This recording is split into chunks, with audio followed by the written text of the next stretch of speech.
Okay, guys, what I want to talk to you guys about today is the idea of theme. And we've been kind of going over some of the themes that we see in Flowers for Algernon.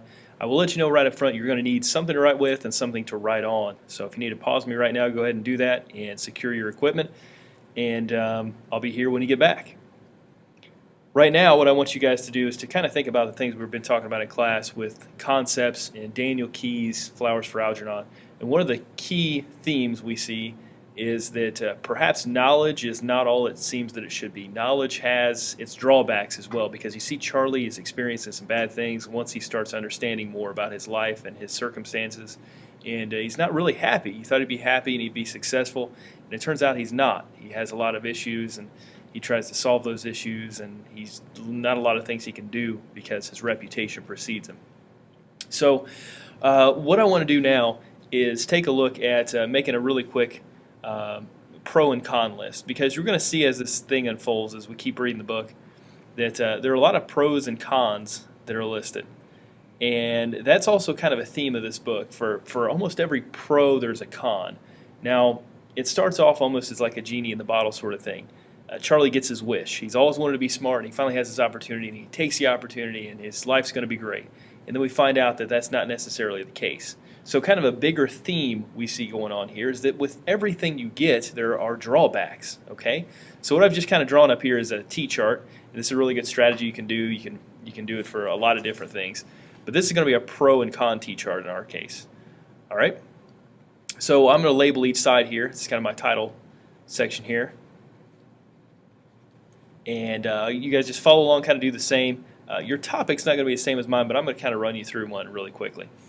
Now, what I want you guys to do is to think about something that you've always wanted. Okay, much like Charlie, he wanted to be smart. Maybe you want to be smart. Maybe that's not the case. Maybe you have the goal of being a professional basketball player or something. I'm not really sure. Maybe you want a material possession. It doesn't matter, but we need to kind of look at these, getting our wish, and maybe how that can be good or bad depending on the circumstances. So just think for a minute or two. What do you want right now? What do you want? Do you want to be something? Do you want to have something you don't have? But if you could change anything right now, what would it be? I know what that would be for me. So I'll try to click this over here. If I could have whatever I wanted, I would have a Porsche GT3, a Porsche 911 GT3. Now, I don't really need one of these. Really, not many people I can think of would need one of these, but I would like it. It would be something that I would enjoy very much so. So I kind of get overwhelmed with that, much like everybody. And you kind of lust over those things. You think your life will be better if you have it. Your life's going to be great when you get there, sort of thing. For me, if I had a GT3, I think I'd be on top of the world. I would be driving the wheels off of that sucker right now. Okay, so with that in mind, that's going to be the one that I'm going to work with on my pro and con list. I'm going to go ahead and write this up here at the top, and for whatever yours is, just kind of do the same. Now, like I said, it can be anything, but in my case, it's going to be the Porsche GT3, just because I like it, and I think my life would be better with it. All right, I'm going to start out with green as the pro color, because green, obviously usually means go and positive things. So it's going to be easy for me to make this list over here. And this is how I want you to do yours, is list all the pros first, because those are going to be easy. They're going to come to you quickly.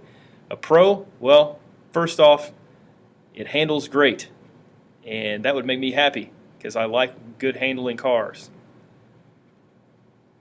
Another pro is it looks good. Might seem a little bit vain, but it's a good looking car, and it would be just a blast to drive. People would be looking at you, and it'd get a lot of attention. Not that I like a whole lot of attention, but it's kind of nice to have it once in a while. Another good thing I can think about this car is it's powerful.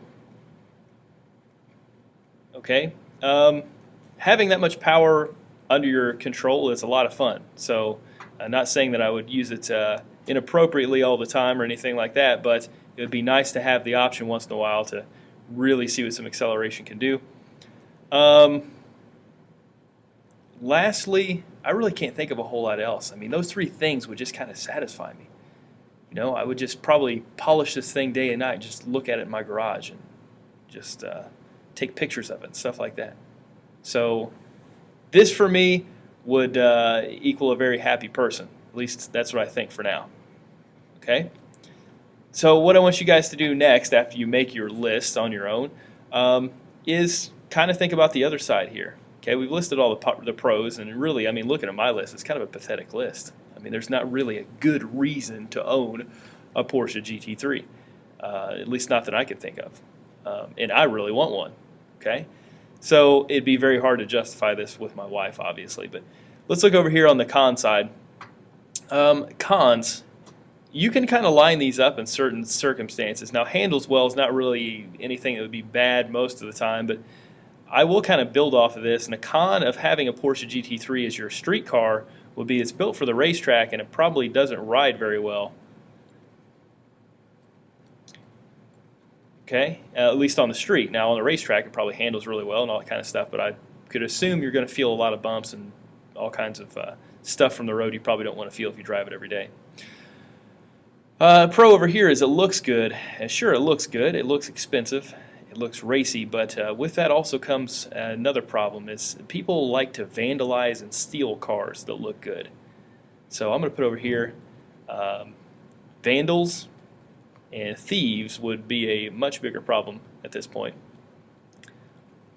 You know, you can't park it down a back alley somewhere. You can't just take that last parking spot in front of the place you want to go, because if you do, it might not be there when you come back.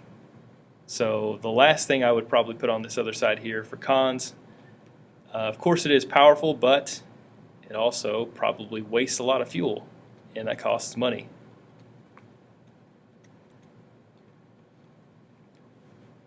So with all of these things in mind, it's kind of a wash for me. I don't really have a positive or a negative, but I want you guys to kind of do the same thing. Create a T-chart, pros and cons, think of something you want, and list on both sides. Pros for it, cons for it.